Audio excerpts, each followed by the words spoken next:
किसान भाइयों नमस्कार। मैं Jagtar Singh, new agriculture information मेरा यूट्यूब चैनल है। दोस्तों, आज हम वीडियो बना रहे हैं इस चीज़ पे कि धान में जो घास हो जाता है उसको नलाना चाहिए, मतलब लेबर लगा के उसको निकालना चाहिए, या उस पर नॉमिनी गोल्ड या और कोई हर्बिसाइड की स्प्रे मार के उसको सुखा देना चाहिए।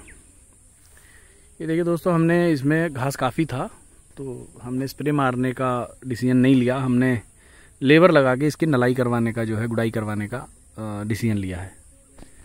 इसके हमें दो बेनिफिट मिले। एक तो जैसे बंदा खेत में घूमता है तो जैसे बौने पौधे जो थे वो हमने इसमें से निकाल के बाहर कर दिए हैं।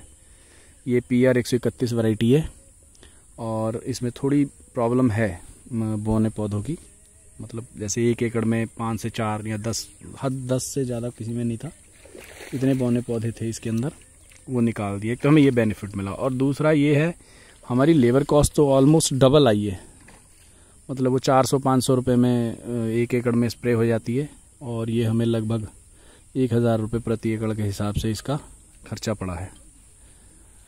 दूसरा ये है कि स्प्रे करने के बाद जब घास सूखता है तो धान को भी एक बार थोड़ा सा जो है झटका लगता है, मतलब उसकी जो ग्रोथ है वो थोड़ी डिस्टर्ब होती है। अब टिलरिंग में हमें कोई दिक्कत नहीं है, अभी तो 1 महीने का धान हुआ है आज ये। अभी आप टिलरिंग देख सकते हैं, बढ़िया है। अभी 15 दिन और है इसके पास, 15 से 20 दिन टिलर करने के। अभी एक खाद और देनी है, यूरिया इसको, और एक आदि कोई स्प्रे लगाएंगे माइक्रोन्यूट्रेंट की। तो इसमें दूसरा ये है कि जब बंदा घूम रहा है तो इसमें कोई सूंडी या कोई और बीमारी का अटैक है वो सब पता लग रहा है। लेबर हमारी सारी एक्सपर्ट है, वो हर चीज़ को पहचानती है कि सूंडी आ गई है या ये पुराना मतलब गोब कटी हुई है या अब नई कट रही है। वो सारी चीज़ें जो है ये शुरू से यही लेबर काम कर रही है, तो इतना जो है इनको भी एक्सपीरियंस हो गया है। तो इसकी गुड़ाई करवाने के बड़े बेनिफिट हैं। गुड़ाई से एक तो जैसे धान का कहीं बूझा कम है तो वहाँ पर ये गुड़ाई करते हुए पैरों से उस एरिया को अच्छे तरीके से हिला देते हैं।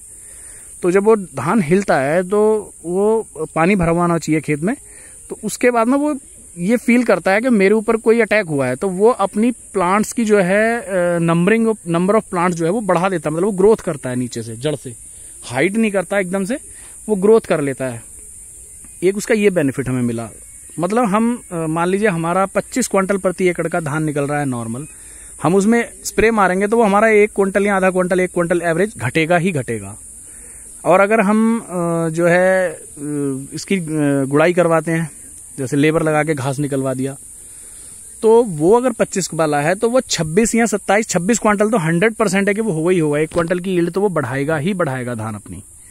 क्योंकि ये मेरा लगभग काफ़ी पुराना मेरा एक्सपीरियंस, लगभग 10 साल पहले भी 2-3 बार स्प्रे की, 8-10 साल पहले की बात है। नॉमिनी गोल्ड तब आई थी नई, और अभी 2-3 साल पहले भी एक बार मैंने स्प्रे कर दी किसी के कहने पे कि कहाँ चक्कर में पड़ोगे लेबर के। लेबर मिल नहीं रही थी उस टाइम, थोड़ी दिक्कत थी, तो उस टाइम पे कोविड के टाइम पे लेबर की प्रॉब्लम चली, तो उस टाइम पे स्प्रे करवाई थी।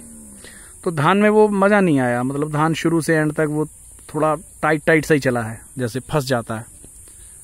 तो ये हमने यही महसूस किया कि गुड़ाई करवाने में जो लेबर कॉस्ट है वो वसूली जाती है। वो लेबर कॉस्ट ये नहीं है कि हमें एक्स्ट्रा पड़ रही है, एक्स्ट्रा नहीं पड़ती दोस्तों।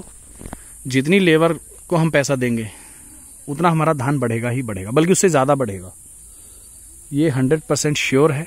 बशर्ते ये है कि जब गुड़ाई करवाओ तो खेत में पानी भर के करवाओ। जैसे एक खेत में करना है, 1-1 एकड़ के ये खेत हैं, इसमें पानी छोड़ दिया था, रात भर दिया था शाम इसको, तो सुबह इसमें गुड़ाई शुरू कर दी। अब दोपहर से आगे वाले में गुड़ाई करनी थी, तो फिर दोपहर सुबह के टाइम आज 11 बजे से उसमें पानी छोड़ दिया, उसमें बढ़िया पानी हो गया, तो वो भी पानी में उसकी जो है गुड़ाई हुई है। तो ये कुछ चीज़ें हैं जो खेती में, धान की खेती करने वालों के लिए ध्यान रखना चाहिए। आसान रास्ता कभी ना चुने। कई बार अक्सर देखा जाता है कि आसान रास्ता जो है वो लगता है कि वो बाद में शॉर्टकट जो है कठिनाईदायक होता है। मेहनत हमेशा रंग लाती है, और जो लेबर कर रही है इनका भी नसीब है। अब विज्ञान तो नहीं मानता इस चीज़ को, लेकिन अगर हम आम बात करें तो हर आदमी अपनी किस्मत का खाता है। तो इनके मुकद्दर से हमारी फसल बढ़ेगी, अपना ये सोचना है।